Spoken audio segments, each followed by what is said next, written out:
मंत्र पाठ। ओम सहनाववतु सहनौ भुनक्तु सह वीर्यं करवावहै तेजस्विनावधीतमस्तु मा विद्विषावहै। ओम शांतिः शांतिः शांतिः। पंच महायज्ञ विधि का पाठ चल रहा है। पिछले पाठों में आपका कोई प्रश्न या शंका हो तो उसे पहले पूछ सकते हैं। हाँ जी, किसी का भी कोई प्रश्न हो? ठीक है, यदि उपस्थित लोगों का प्रश्न नहीं है तो जो लोग ऑनलाइन माध्यम से सुन रहे हैं, आपके लिए अवसर है, यदि आपका कोई प्रश्न पिछले पाठ से संबंधित हो तो पहले आप पूछ सकते हैं।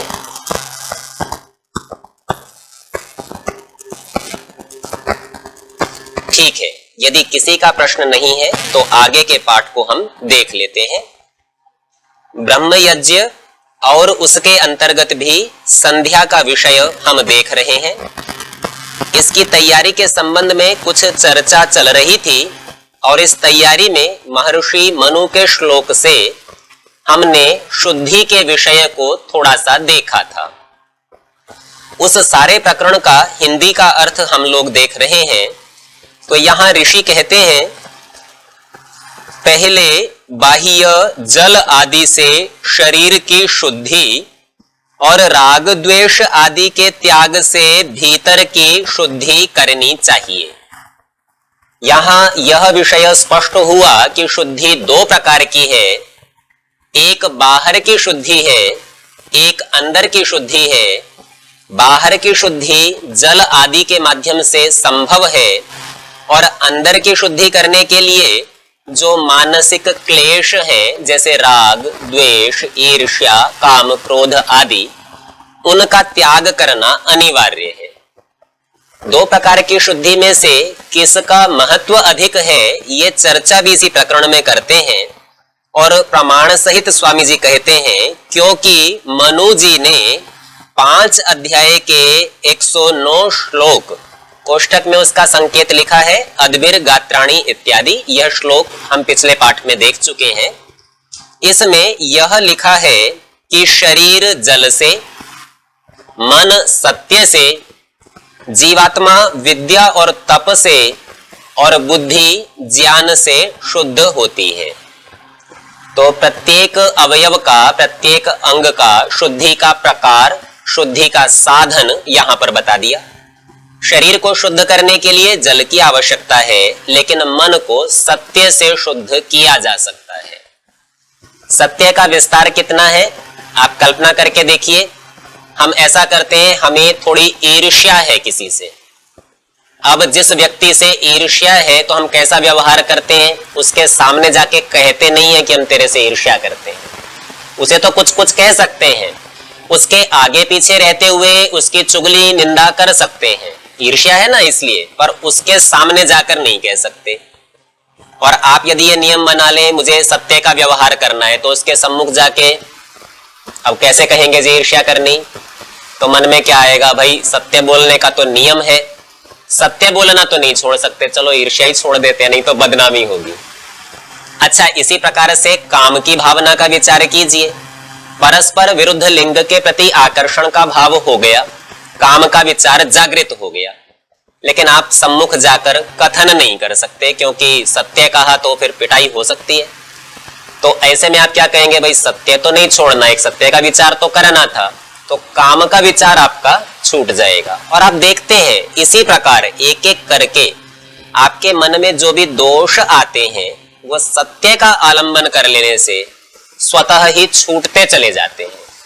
तो इस प्रकार जो मन के अन्य भी विकार हो सकते थे वे सब हट जाते हैं। तो महर्षि मनु ने कहा मन सत्य से शुद्ध हो जाता है, सारे विकारों को ये एक सत्य हटा देता है। ऐसा समझिए सत्य झाड़ू है। आपने सत्य का अभ्यास शुरू कर लिया, तो जो आपके मन में वही बोलना पड़ेगा, जो वाणी में है वही करना पड़ेगा, नहीं तो सत्य नहीं रहेगा। और सत्य का अभ्यास करते करते मन शुद्ध हो जाएगा। पश्चात शरीर की शुद्धि, मन की शुद्धि कर ली, तो अब बच गया सबसे अंदर और सूक्ष्म तत्व जीवात्मा। आत्मा चैतन्य है, चेतन कहते हैं ज्ञानवान को। तो कैसे शुद्ध होगा? जिस चीज का उसका स्वभाव है, जो उसका स्वरूप है, जितना जितना वो बढ़ता जाएगा उतना उतना शुद्ध होता जाएगा। सामान्य दृष्टांत से समझिए, आपके पास एक बहुत बड़ा सा पात्र है, उसमें हमने क्या किया, 1 लीटर दूध डाला, 1 लीटर पानी डाला, मिलावट हो गई, शुद्ध नहीं रहा। अब अपने को किसी को दिखाएंगे तो कहेगा मिला हुआ है, पर पात्र बड़ा है, आप उसमें 1 लीटर दूध और डाल दीजिए, फिर 1 लीटर और डाल दीजिए, करते करते 50 लीटर दूध डाल दीजिए।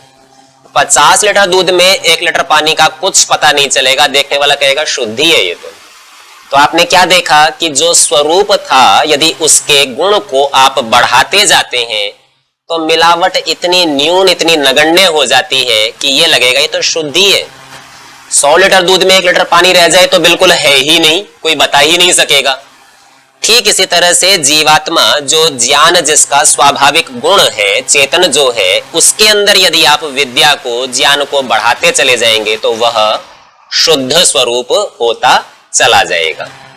ये विद्या कैसे प्राप्त होगी? तो आगे कहा जीवात्मा विद्या और तप से।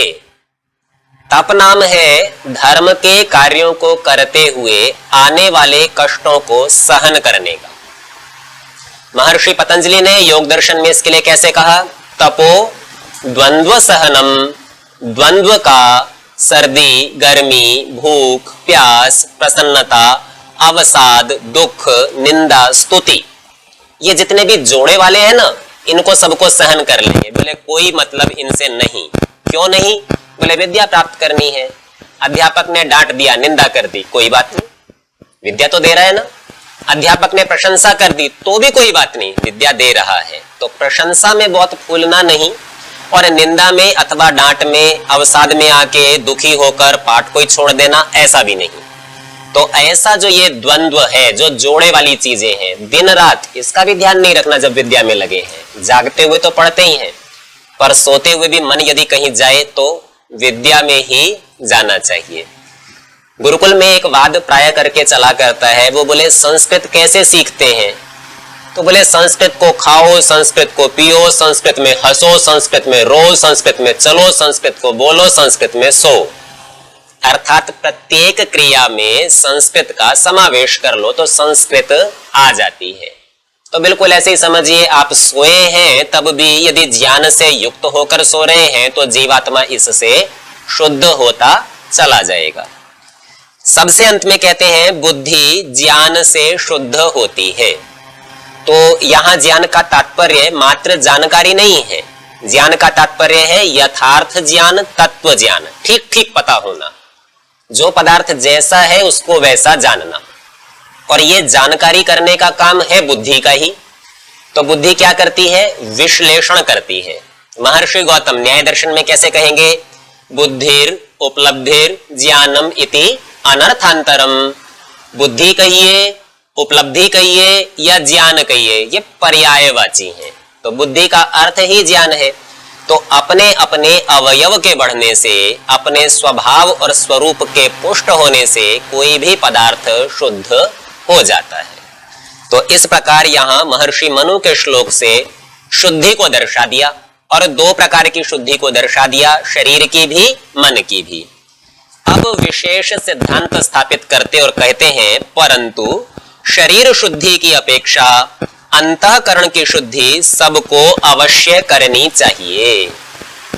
इसका यह तात्पर्य नहीं है कि शरीर की शुद्धि नहीं करनी है, अपितु ये है कोई ऐसा अवसर आ जाए कि भाई दोनों में से एक ही कर सकते हैं, तो बोले महत्व किसको देना? बोले अंतःकरण को महत्व देना, वो सबसे जरूरी है। क्योंकि मन यदि शुद्ध नहीं हुआ, बुद्धि यदि शुद्ध नहीं हुई, जीवात्मा यदि शुद्ध नहीं हुआ, तो बाहर की शुद्धि का कोई लाभ नहीं होने वाला है। तो अंतःकरण की शुद्धि यह संध्या में मुख्य घटक है। मन को शांत करना, एकाग्र करना, और एक परमेश्वर के चिंतन में लगा देना, काम दे देना उसको, भाई अब पूरा समय केवल परमेश्वर को सोचना। तो ऐसा जो कार्य है ये मन की शुद्धि का कार्य है और यह आंतरिक शुद्धि के अंतर्गत है। पश्चात हेतु देते हैं क्योंकि वही सर्वोत्तम और परमेश्वर प्राप्ति का एक साधन है। वही अर्थात अंतःकरण की शुद्धि सर्वोत्तम, सबसे अच्छी है और परमेश्वर प्राप्ति का एक साधन है। अब कोई कहे जी क्या इससे अतिरिक्त भी साधन है? तो बाकी जितने साधन हैं वो इसके अधीन है। यहाँ एक साधन से तात्पर्य एकमात्र साधन, ऐसा समझिए। तो ये प्रधान साधन है और बाकी जो भी होंगे, पुस्तक को पढ़ना, विचार करना, आसन का अभ्यास करना, प्राणायाम का अभ्यास, जो भी अन्य साधन होंगे वो सब इसके सहायक होंगे। आगे अब क्रियात्मक बात को करते हैं। बोले जी ठीक है, मानसिक तैयारी कर ली है, शुद्धि शुचिता का ध्यान कर लिया है, संध्या में बैठ गए हैं, तो बैठकर क्या करें? तो बोले तब कुशा व हाथ से मार्जन करे। मार्जन का अर्थ है मांजना, धोना। किससे धोना है? बोले कुशा से। कुशा एक प्रकार की घास होती है, आप में से कुछ लोगों ने देखी होगी। ये घास कैसी होती है? एक चपटा सा, जैसे ब्लेड जैसा होता है ना, इस प्रकार की इसकी आकृति, नीचे से अधिक चौड़ी और ऊपर तक आते आते नुकीली होती जाती है। दोनों तरफ के सिरे इसके बहुत नुकीले पैने ब्लेड जैसे होते हैं और आप यदि इसको उखाड़ना चाहें तो यदि आप सावधान नहीं है ना तो आपने घास को पकड़ के खींचा और दोनों तरफ से हाथ चिर जाएगा, खून आ जाएगा। तो तीखी होती है। तो इतनी खतरनाक चीज संध्या में क्यों? तो आप यहाँ योग्यता को देखिए, ऋषियों की विशेषता को देखिए। हुआ क्या, प्राचीन समय में आचार्य ने, अध्यापक ने गुरुकुल में विद्यार्थियों से कहा यज्ञ करेंगे, कुशा घास ले आइए। अब जो अनाड़ी बालक है, अयोग्य विद्यार्थी है, वो तो हाथ कटा के लौट आएगा, घास नहीं ला पाएगा। और योग्य विद्यार्थी जाएगा तो वह उसे उखाड़ लाएगा और उससे यज्ञ की क्रिया को कर लेगा। तो करते करते जो कुशा को ला सकता है, कुशान लाती, जो कुशाओं को ले आता है, वो संज्ञा हो गई कुशल, कुशा को लाने वाला। और लोक में आप कुशल किसे कहते हैं? बहुत चतुर हो, समझदार हो, कठिन कार्य को कर सकता हो। तो कुशाओं को लाने के कारण से लोक में चतुर व्यक्ति को ही कुशल कहने लगे, ये बहुत कुशल आदमी। तो ये कुशल आपकी चतुरता का द्योतक होता है। इसीलिए सबसे विशेष काम में सबसे योग्य व्यक्ति ला सके तो सबसे योग्य पदार्थ का ग्रहण किया कि जिसकी बुद्धि इतनी योग्य होगी, जो कठिन परिस्थितियों में कार्य कर सकेगा, तो वह ही यह कार्य को करे, वही संध्या कर सकेगा। बाकी लोग प्रयास कर सकेंगे, संध्या नहीं कर सकेंगे। जी माता जी। हाँ ठीक बात है। यहाँ जी जी जी बहुत अच्छा। तो राजस्थान में कुशा घास को डाभ के नाम से कहते हैं जी। तो ठीक है, माता जी का धन्यवाद सूचना के लिए। तो यहाँ क्या बताया, इस कुशा से या हाथ से मार्जन करना। मार्जन कैसे करना है? आपके पास जल होता है, अभी तो लोक में कैसी प्रसिद्धि, आप हाथ में जल लेते हैं, उसमें अंगुलियों को डुबाते हैं और छींटे दे लेते हैं, मार्जन, बस हो गया। क्योंकि नहा धोकर तो बैठे ही थे, स्नान आदि करके बाहर की शुद्धि करके बैठे थे। तो ये मार्जन अब गौण है, सांकेतिक है कि भाई कुछ रह गया होगा तो छींटे मार के साफ कर लेते हैं। उसका प्रयोजन तो भी बताएंगे। तो यहाँ हुआ कि या तो हाथ से लगा लीजिए या बहुत योग्य है तो कुशा से लगा लीजिए। तो इसको ये यहाँ पर बता दिया। अर्थात इन सारे से क्या हुआ, परमेश्वर का ध्यान आदि करने के समय किसी प्रकार का आलस्य न आवे। छींटा इसलिए लगाते हैं नींद ना आ जाए, इसलिए शिर और नेत्र आदि पर जल प्रक्षेप करे। प्रक्षेप का अर्थ है फेंकना, छींटा लगाना। ठीक है, अब ये तो सामान्य विधि हो गई। अब ऋषि छूट भी देंगे, विधि बताकर बताते हैं भाई सब नहीं कर सकते अथवा किसको नहीं करना।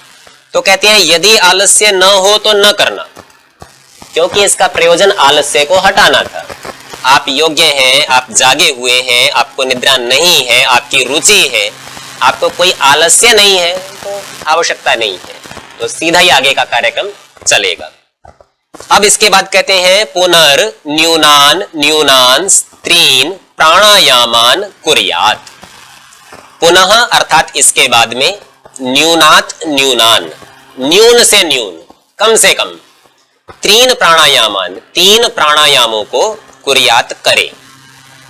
तो ये संध्या करने से पहले की सब तैयारी है। आप नहा लिए, आपने मन को शांत कर लिया, फिर भी आलस्य था तो मार्जन भी कर लिया, शीर और नेत्र आदि पर छींटे दे लिए, और इसके बाद बैठ के अब 3 प्राणायाम कम से कम करने हैं। अधिक से अधिक 21 का विधान है, 3 से कम नहीं करने, 21 से अधिक भी नहीं करने। 21 से अधिक यदि आप प्राणायाम करेंगे तो शरीर थक जाएगा तो फिर आप संध्या में ही सो जाएंगे, फिर ध्यान नहीं करेंगे। तो उतना ही करना है जितना शरीर का सामर्थ्य हो। तो 3 और 21 के बीच में जितना आपका शरीर आपको अनुमति देता है उतना करना।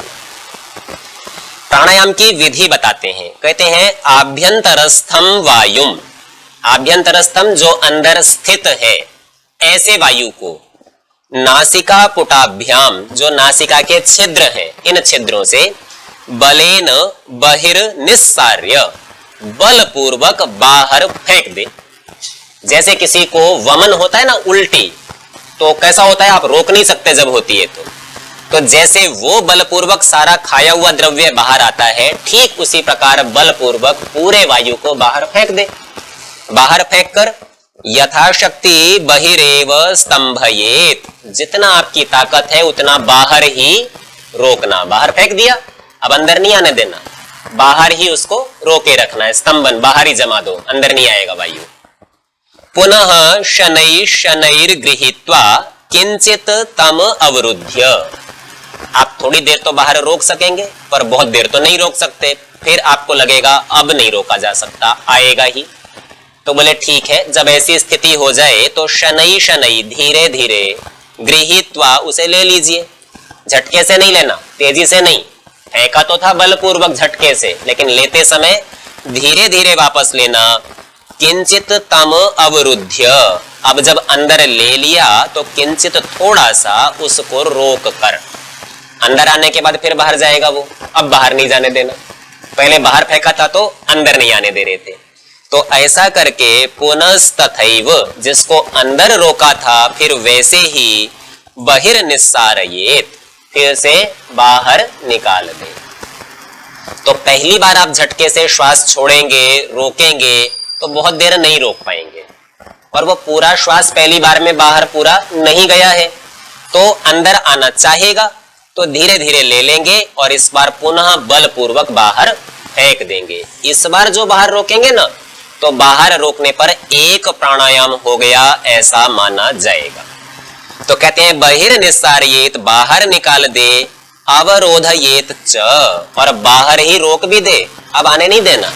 तो दूसरी बार में अधिक बलपूर्वक अच्छे से आपका शरीर अभ्यस्त होकर प्राणायाम को छोड़ेगा, प्राण को छोड़ेगा, बाहर आप रोकेंगे तो आपका 1 प्राणायाम गिन लिया जाएगा।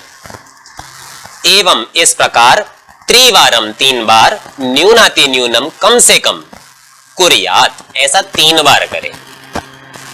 अनेन, ऐसा 3 बार करने से क्या होगा, आत्मा मनसोः स्थितिम संपादयेत, आत्मा और मन की स्थिति का संपादन होगा। संपादन शब्द का अर्थ समझिए, हम पत्रिका का, लेख का, पुस्तक का संपादन करते हैं। कोई त्रुटि हो तो उसे ठीक कर देते हैं, कोई वर्तनी की अशुद्धि हो, कोई वाक्य अशुद्ध बन गया हो, उन सबको ठीक व्यवस्थित करते हैं, उसे संपादन कहते हैं। संपादन का अर्थ है अच्छी प्रकार से बनाना। यहां किसको बनाना है, आत्मा और मन की स्थिति को। स्थिति नाम है ठहरने का, स्थिर होने का। तो आत्मा भी टिक जाए और मन भी टिक जाए, ये काम कौन कर सकता है, प्राणायाम कर सकता है। 3 बार आप प्राणायाम करेंगे तो जो संध्या में आपका मन बार बार भागता है वो भागने से रुक जाएगा। अब ये विधि आप संध्या में करना चाहें या विद्यालय में अपने पाठ को समझने के लिए करना चाहें, जैसा आप कहते हैं ना, मेरी स्मरण शक्ति कमजोर है, मुझे याद नहीं रहता, तो आप 3 प्राणायाम करके बैठिए और आपको याद रहने लग जाएगा। तो ये आपको लाभ मिलता है, जैसे परमेश्वर संध्या में याद रहने लगेगा, संसार याद नहीं आएगा, ठीक उसी तरह प्राणायाम करके आप संसार की किसी भी विद्या को पढ़ेंगे तो वह भी स्मरण रहेगी, विस्मृत नहीं होगी, भूलेगी नहीं। तो तो ये एक विधि बताई, ऐसा करने से आत्मा और मन की स्थिरता का संपादन, उसके दोषों का हटना, ये प्राणायाम से संभव होता है। प्राणायाम भी कर लिया। अगली क्रिया कहते हैं ततो गायत्री मंत्रेण शिखाम बद्ध्वा रक्षांच कुर्यात्। यहां तक की क्रिया करके ततो इसके बाद गायत्री मंत्रेण, गायत्री मंत्र बोलना, ये आपका परिचित ही है। ओम भूर्भुवः स्वः तत्सवितुर्वरेण्यं भर्गो देवस्य धीमहि धियो यो नः प्रचोदयात्। तो जो आप वास्तव में 19 मंत्रों की वैदिक संध्या करते हैं और उसका प्रारंभ आप गायत्री मंत्र से करते हैं, वो यहाँ प्रारंभ हो रहा है। इससे पहले की जितनी भी क्रियाएं थी वे सब तैयारी थी। तो वैसी तैयारी करके आप गायत्री मंत्र बोलते हैं और गायत्री मंत्र से क्या करते हैं? शिखाम बद्ध्वा, अपनी चोटी को बांध लेते हैं। रक्षांच कुर्यात्, और रक्षा करते हैं। प्रश्न होगा रक्षा किसकी करते हैं? तो एक विचार तो आ सकता है यदि चोटी को बांधा है तो चोटी की रक्षा होगी, पर चोटी की रक्षा बांधने से नहीं होती। रक्षा आत्मा और मन की स्थिति की, स्थिरता की होती है। क्योंकि यदि आपने सिर के बालों को, चोटी को बांधा नहीं है, थोड़ी भी हवा चली वो बाल उड़ेंगे, कभी आपके आंख पर, नाक पर, चेहरे पर, कान पर लगेंगे और आपका ध्यान बट जाएगा। तो आपकी जो मन की स्थिति थी, स्थिरता थी, उसकी रक्षा करनी है, तो इसलिए बालों को बांधना है। कल्पना कीजिए बाल उड़ गए, गंजे हो गए, अब चोटी है ही नहीं तो नहीं बांधेंगे। जैसे ऊपर था, आलस्य नहीं है तो मार्जन नहीं किया, आलस्य था तो मार्जन कर लिया। बाल है तो बांध लिए, नहीं है तो नहीं बांध लिए। पर गायत्री मंत्र अवश्य बोलना। क्यों? क्योंकि इसका प्रयोजन है रक्षा कराना। इस गायत्री मंत्र में बुद्धि की स्थिरता का, बुद्धि को श्रेष्ठ स्तर पर ले जाने का, श्रेष्ठ मार्ग में ले जाने का विचार है। तो आत्मा और मन को उस मार्ग में ले जाने से ही आत्मा और मन की रक्षा होती, और वह रक्षा की प्रार्थना परमेश्वर से होती। इसलिए गायत्री मंत्र अवश्य बोलना। चोटी है तो बांध लेंगे, पहले से ही बंधी हो तो दोबारा बांधने की जरूरत नहीं, पर मंत्र बोलना अनिवार्य है। तो कहते हैं इतस्ततः केशा न पतेयुर, इधर उधर बाल न गिरे, इसलिए तो बांधे थे। एतदर्थम शिखा बंधनम, इस प्रयोजन से शिखा का बांधना, बालों का बांधना होता है। और क्या होता है? अब ये मनोवैज्ञानिक बात, प्रार्थितः सन, जिससे आपने प्रार्थना की थी, इस प्रकार प्रार्थना किया हुआ ईश्वरः, वो ईश्वर सत्कर्मसु, अच्छे कामों में, सर्वत्र सर्वदा रक्षेन्नः, वह परमेश्वर सब स्थानों पर और सब कालों में हमारी रक्षा करे। तो चोटी का बांधना तो एक प्रतीक था कि भाई मेरी मन और आत्मा की स्थिरता बनी रहे, ध्यान मेरा न बटे, उस कारण को मैं हटा रहा हूं। पर साथ साथ विचार क्या करता हूं? जैसे संध्या में अपने आत्मा और मन की स्थिति को बनाता हूं, वैसे ही संसार का काम करते हुए भी मेरी स्थिति अर्थात मेरी स्थिरता बनी रहनी चाहिए। ऐसी प्रार्थना साथ साथ परमेश्वर से करता हूं। तो पहला काम शारीरिक स्तर पर था और दूसरा मानसिक स्तर पर है। एतदर्थम रक्षा करणम, इस प्रयोजन से यह रक्षा की जाती है। किस प्रयोजन से? मन और आत्मा की स्थिति को बनाए रखने के लिए, स्थिरता को बनाए रखने के लिए। लोक में कैसा होता है? हमारे मन में कुछ थोड़ा सा विचार आया, हमारे मन में थोड़ा सा कष्ट आया, हमको संसार में कोई रोग दुख ने घेरा और तत्काल हमारा मन विचलित हो जाता है। मर ही गए, अब क्या करें, कैसे करेंगे, हमसे तो हो ही नहीं सकेगा, हाथ पांव हमारे फूल जाते हैं। अर्थात हम अपने नियंत्रण में नहीं रहते।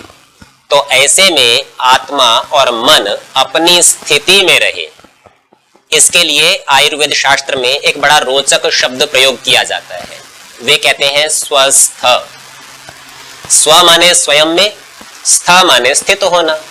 ये अपने में टिकना क्या है? अपने में टिकना अर्थात अपने आपे में रहना, नियंत्रण में रहना, स्थिर रहना, अपनी स्थिति का संपादन करना।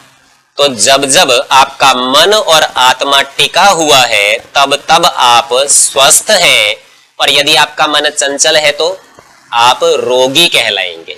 आप कहेंगे जी बुखार तो कुछ नहीं, दर्द तो कुछ नहीं, पर शांति नहीं है, स्थिरता नहीं है, ये चंचलता ही आध्यात्मिक रोग है। तो स्वस्थ होने के लिए, रक्षा करने के लिए शिखा बंधन और गायत्री मंत्र का जाप अथवा उसका विचार करना चाहिए। अब इसी सारी बात को यहां भाषार्थ में हिंदी में समझाते हैं, इसे हम शीघ्रता से देख लेंगे।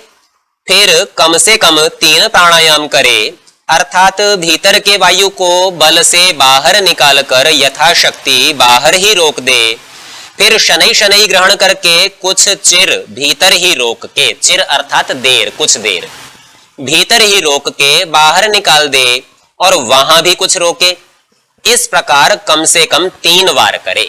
तो 2 बार निकालने से एक प्राणायाम हुआ था, और ऐसा उसके बाद में सामान्य श्वास प्रश्वास लेता रहे, सामान्य हो गया।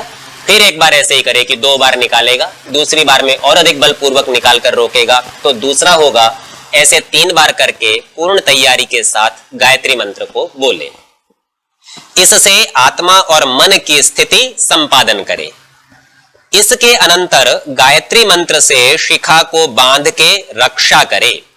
इसका प्रयोजन यह है कि इधर उधर केश न गिरे, सो यदि केश आदि पतन न हो तो न करे, या पहले से बांध रखा हो तो भी न करे। और रक्षा करने का प्रयोजन यह है कि परमेश्वर प्रार्थित होकर सब भले कामों में सदा सब जगह में हमारी रक्षा करे।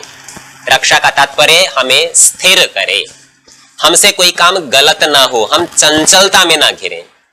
तो गायत्री मंत्र का प्रयोग करने के बाद में, उच्चारण करने के बाद में ब्रह्म यज्ञ में जो संध्या अंश है उसमें दूसरा मंत्र आता है शन्नो देवी रभिष्टये, वो आपके सम्मुख है।